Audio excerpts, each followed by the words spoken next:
गुरु पूजित जगत के जगदीश हो, हे हरते सब भव बंधनों के विष हो। हे संत शिरोमणि अपवर्ग आभासयुक्त हो, हे सब गुण अवगुणों से मुक्त हो। रूप अरुवाणी के तुह सुवास हो, हे तन ज्योति अरु शब्द के तू और हो। हे सतगुरु लय साधन करत हाँ शांति हो, है भर गया हृदय जिससे नेह भ्रांति हो।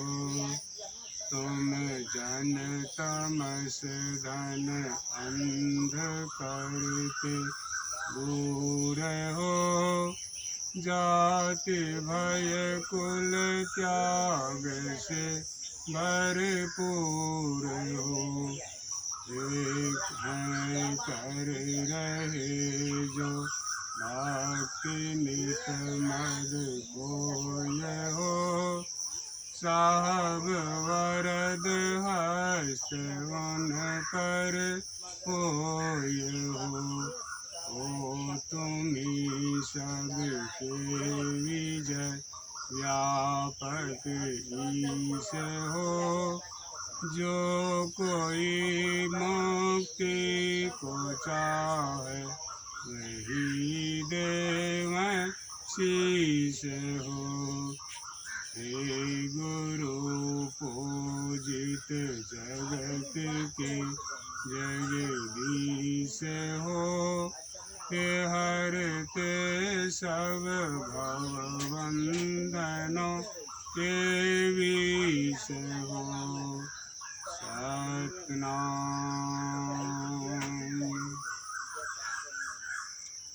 जोगी जुगति जोग कमाव, जोगी जुगति जोग कमाव। सुख मनाप बैठ कर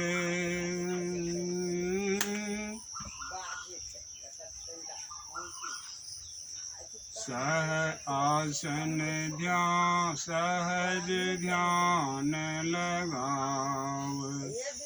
सुख मना पर बैठ आसन सहज ध्यान लगाव।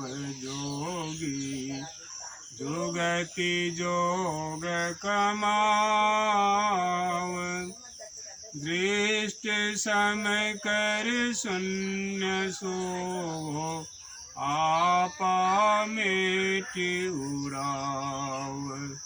प्रगट ज्योति आकार अनुभव, शब्द सोहंग गाव।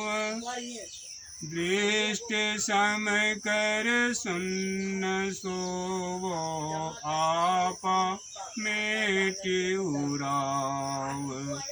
प्रगट ज्योति आकार अनुभव, शब्द सोहंग गाव।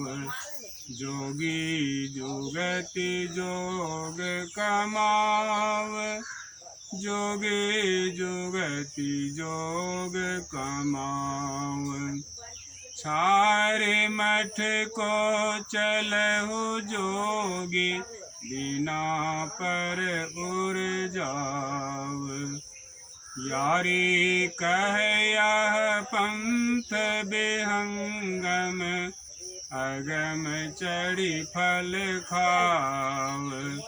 सारे मठ को चलहु जोगी, बिना पर उर जाव।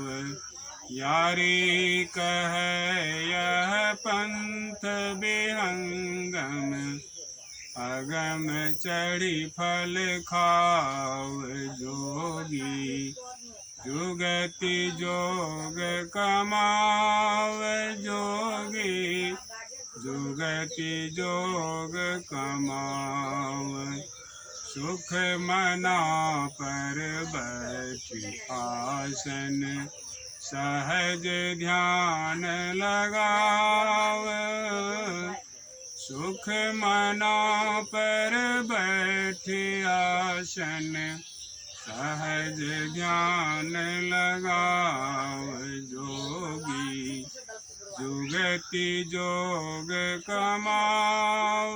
जोगी जुगति जोग कमाव। सतगुरु की महिमा अनंत, अनंत किया उपकार। नेतर अनंत उगारिया, अनंत दिखावन हार। नेतर अनंत उघारिया, अनंत दिखावन हार।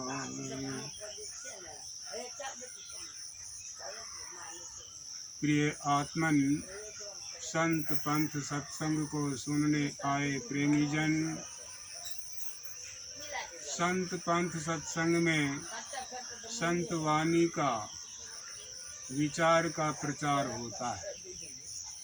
संतों का विचार सत्य को प्राप्ति करने के लिए होता है। वह सत्य क्या है, जिसके संबंध में संतों ने कहा, सत्य सोई जो विनशय नाही। सत्य वह है जिसका विनाश नहीं होता है। संसार में जहाँ तक हमारी आपकी दृष्टि जाती है, वहाँ तक नाश होता है। वह रूप जो है, रूप जगत जो है, इसका नाश होता है।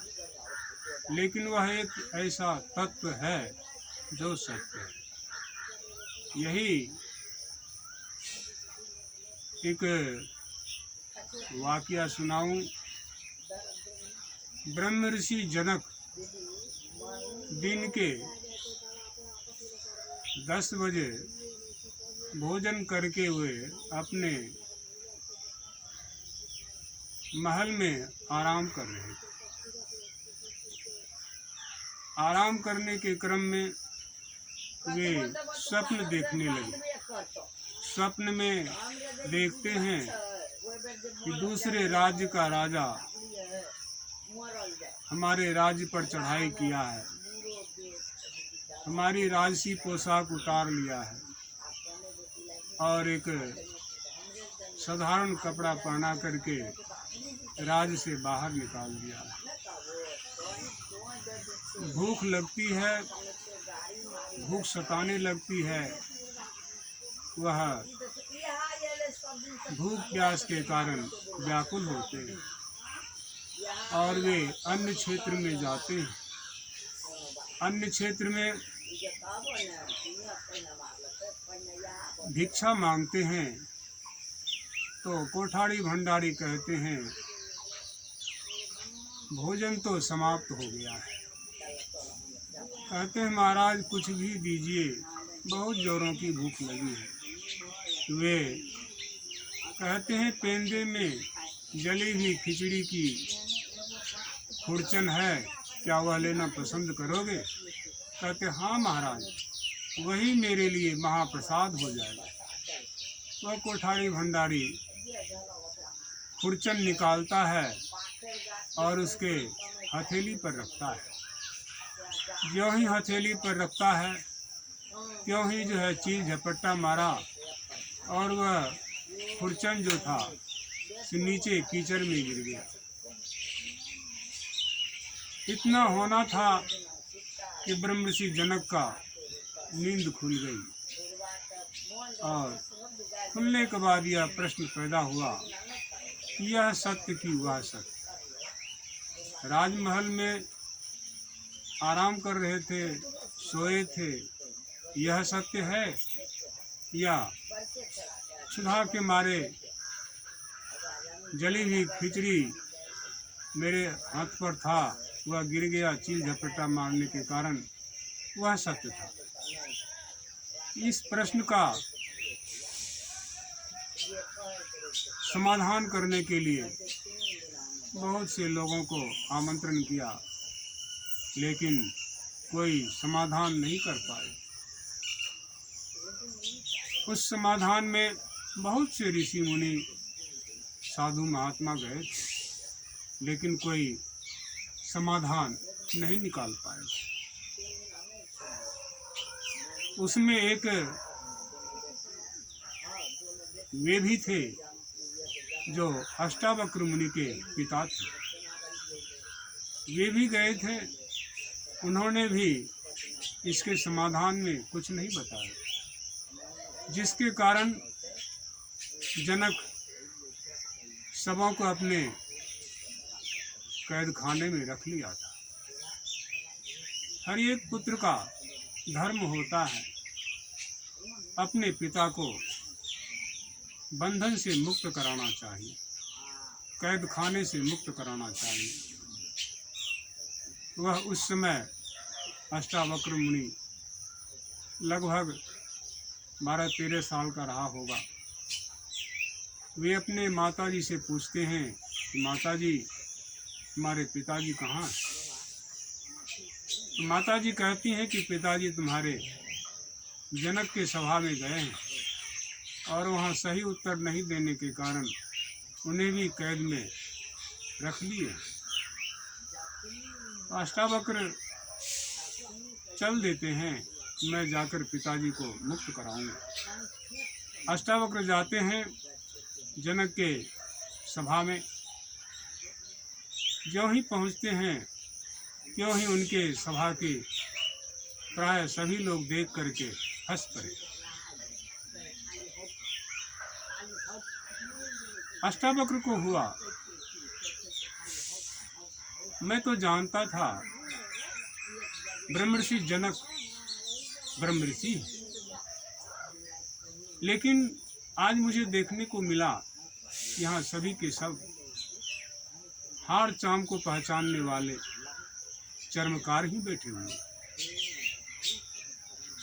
जब वे वहाँ अंदर सभा में जाते हैं, बैठते हैं और एक सिंहासन बहुत ही अच्छा सुंदर सोने से मढ़ित बनवाया था जनक ने। तो जो मुझे इस प्रश्नों का उत्तर देगा, मैं उन्हें इस सिंहासन पर बैठाऊंगा और उनको मैं गुरु धारण करूंगा।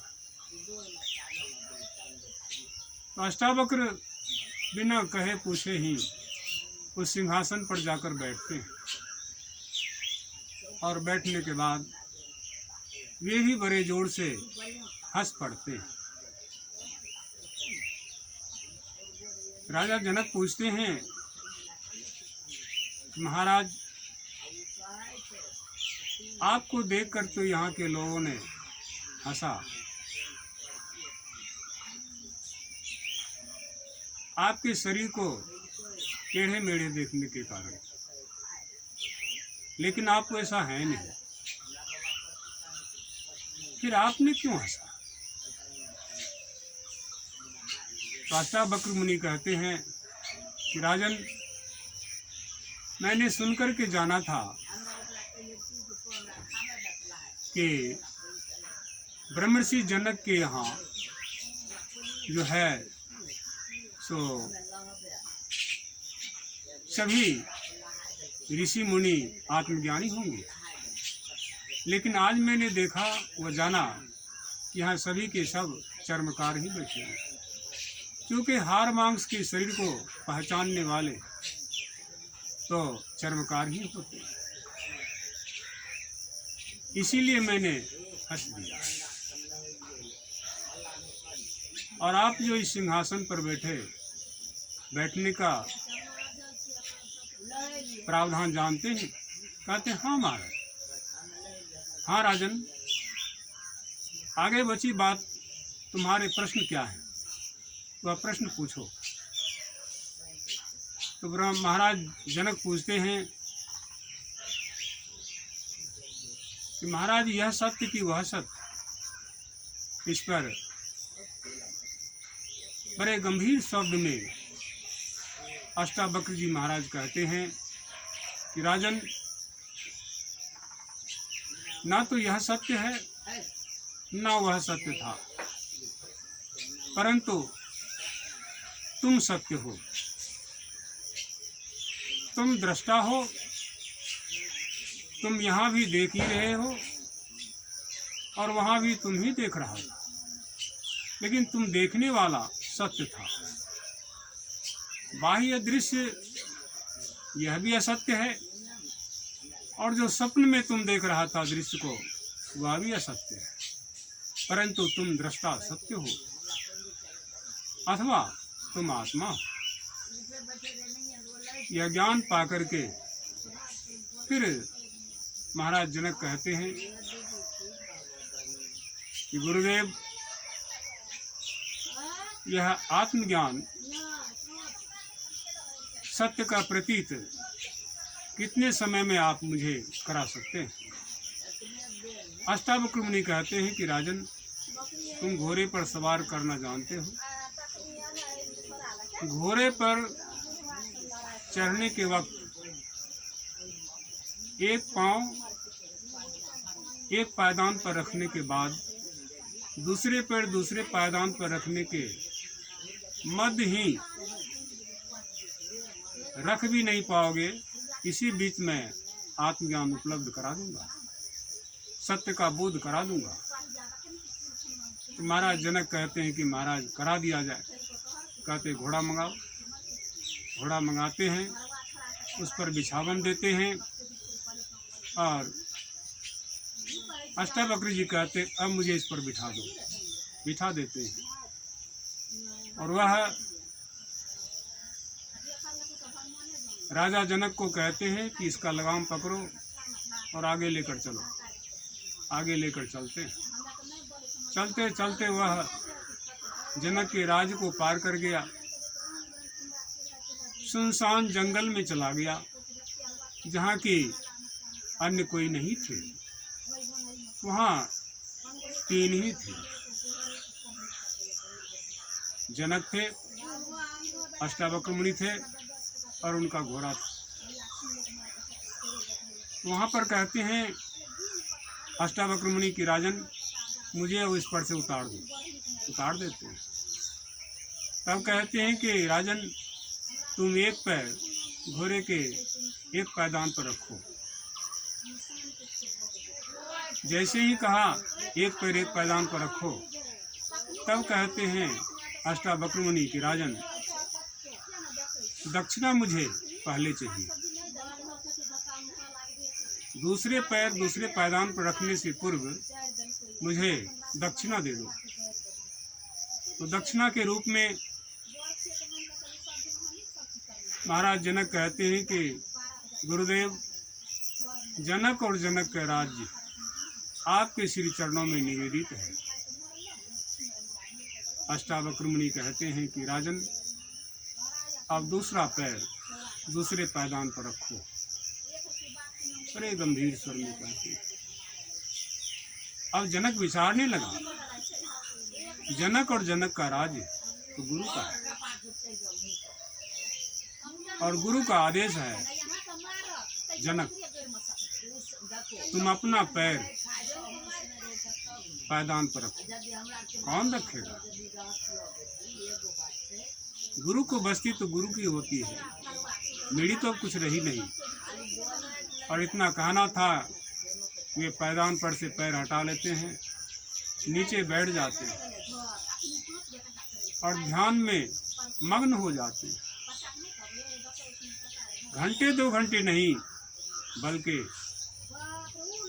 दिन के 2.5 दिन तक वे समाधि में बैठे रहते हैं। अष्टावक्र भी उधर ध्यान में है, घोड़ा भी आसपास में उनके चढ़ते हैं और जनक जी तो पूरे समाधि में। तीसरे दिन जब राज्य में अकाज होने लगा तो कहते हैं वहाँ के मंत्रिमंडल लोग राजा जनक को खोजते हुए चलते, खोजते खोजते वहाँ को आ जाते, तो देखते हैं जनक समाधि में बैठे हुए हैं, अष्टावक्र मुनि भी ध्यान में बैठे हुए हैं। तो ये लोग जाकर के वहाँ कुछ शोरगुल किए और जगाने का प्रयास किए, समाधि टूट गई और अष्टावक्र मुनि को समझ में आया अब जनक को सत्य की उपलब्धि हो गई है। कहते हैं राजन अब क्या करोगे? कहते हैं गुरुदेव अब गुरु का जो आदेश होगा वही मैं करूँगा। कहते अब घोड़ा पर मुझे बैठाओ, बैठा करके ले आते हैं सभा में और सभा में सिंहासन पर भी बैठाते हैं, गुरु का वे पूजन करते हैं। उसी समय गुरु का आदेश हुआ कि राजन आप जितने को तुमने कैद में जमा किए थे सबको मुक्त कर दो, सबको मुक्त कर दिया।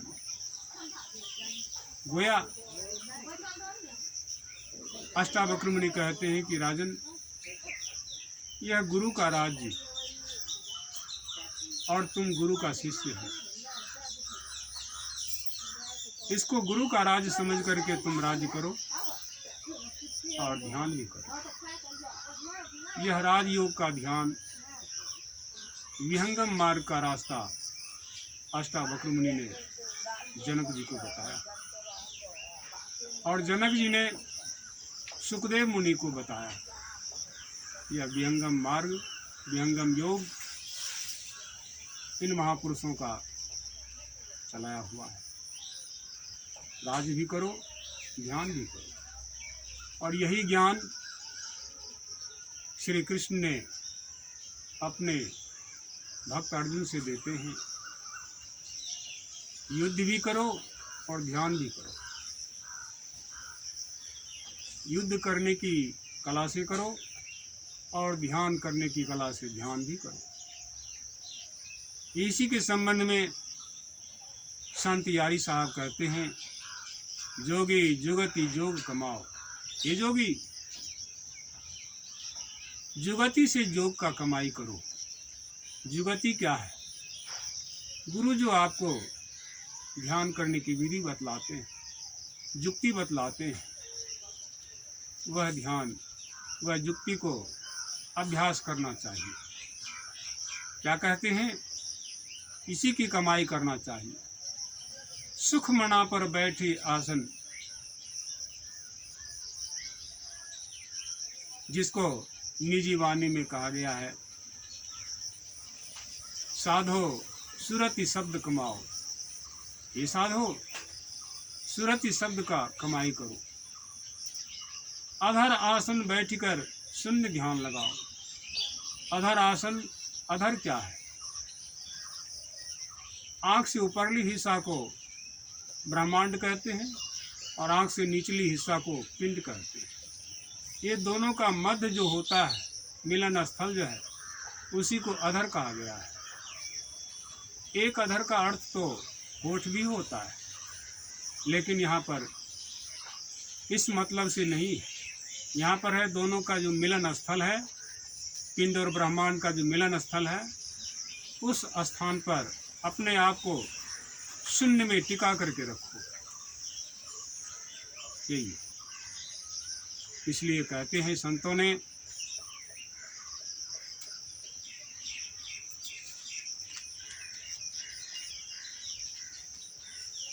सुख मना पर बैठी आसन, सहज ध्यान लगाओ। यह सहज ध्यान लगता है, इसी को कहते सहज ध्यान, जिसमें कि कोई क्रिया नहीं होती है, सिर्फ अपने आप को शून्य में संभाल के रखना होता है। दृष्टि सम करी शून्य से वो, दृष्टि को सम कर लो, बराबर कर लो। अथवा आपकी देखने की जो दृष्टि बाहर को जाती है, ये दो धारों से बाहर को देखती है, इस दोनों धारों को सिमट करके एक पर ले आओ, वहाँ सम हो जाएगा। और यही सम दम का भी साधन है। वहाँ पर श्वास की क्रियाएं स्वाभाविक रुक जाती है।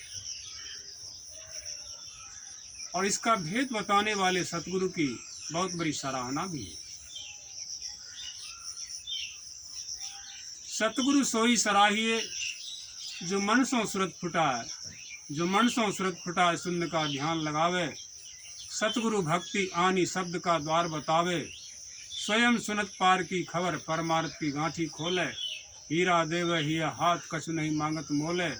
रहत सभन के संग, पर आप सभन सो भिन्ना। जैसे छाछ मेरा नेनु, साहब को हमहु चिन्ना। विजय विकलांग न कोय, क्यों बैसाखी धराए। सतगुरु सोई सराहिए, जो मन सो सुरत फुटा। यह शून्य का ध्यान जो है, यह मूल ध्यान है, जिसको संत कबीर साहब भी कहते हैं, शून्य ध्यान सबके मन माना, तुम बैठो आत्म अस्थाना। शून्य का ध्यान अपनी आत्मा का ध्यान है, और यही आत्मा का ध्यान करने से परमात्मा का ध्यान होता है, परमात्मा का बोध होता है।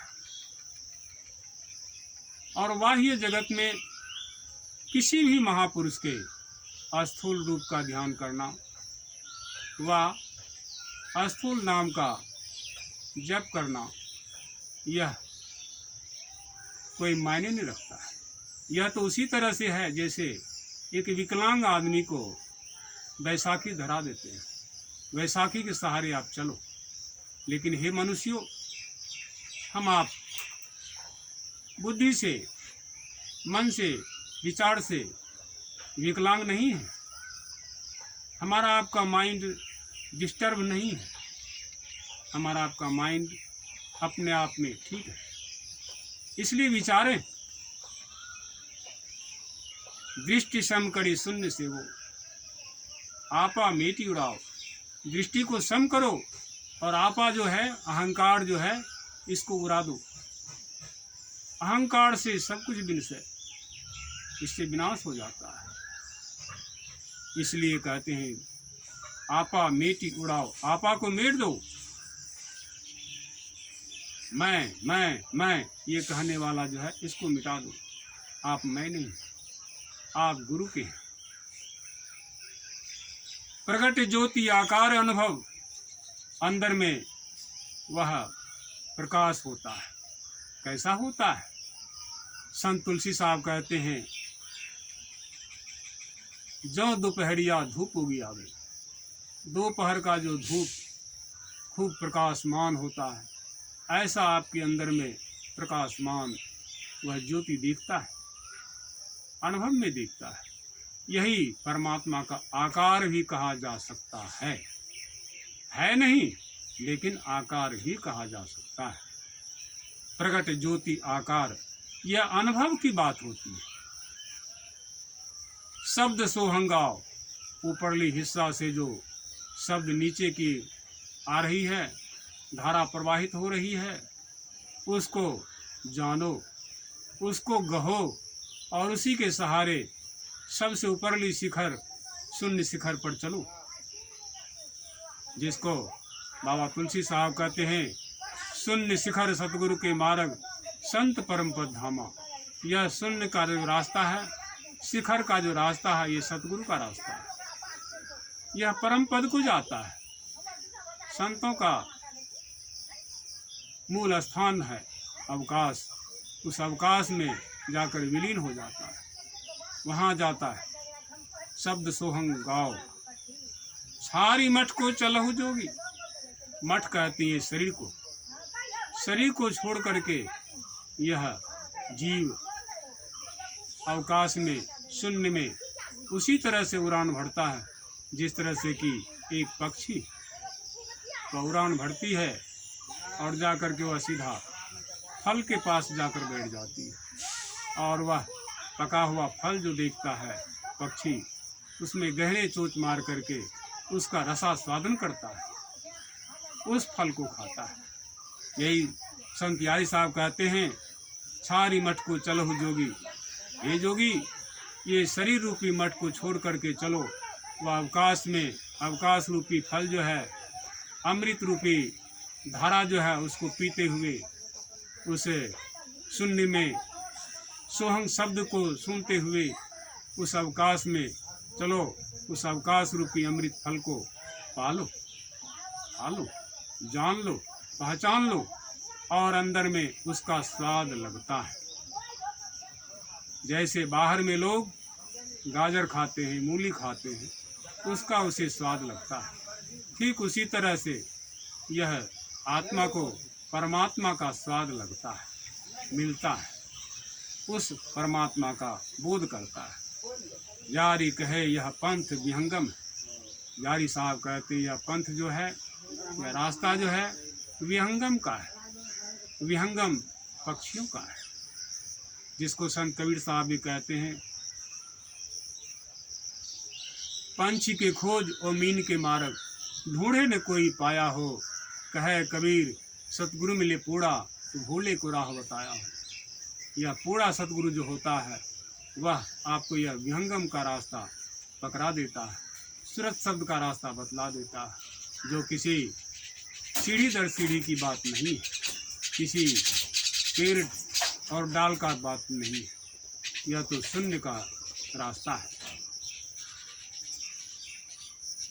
कहे कबीर सतगुरु मिले पूरा, वह सतगुरु पूरा मिलता है, जो भूले हुए जीवों को संसार के तरफ जो लगे हुए हैं वह भूल गए हैं, अपना रास्ता वो भूल गए हैं। इसलिए कवि कहते हैं, सतगुरु सोई सराही, वह सतगुरु सराहने योग्य है जो आपको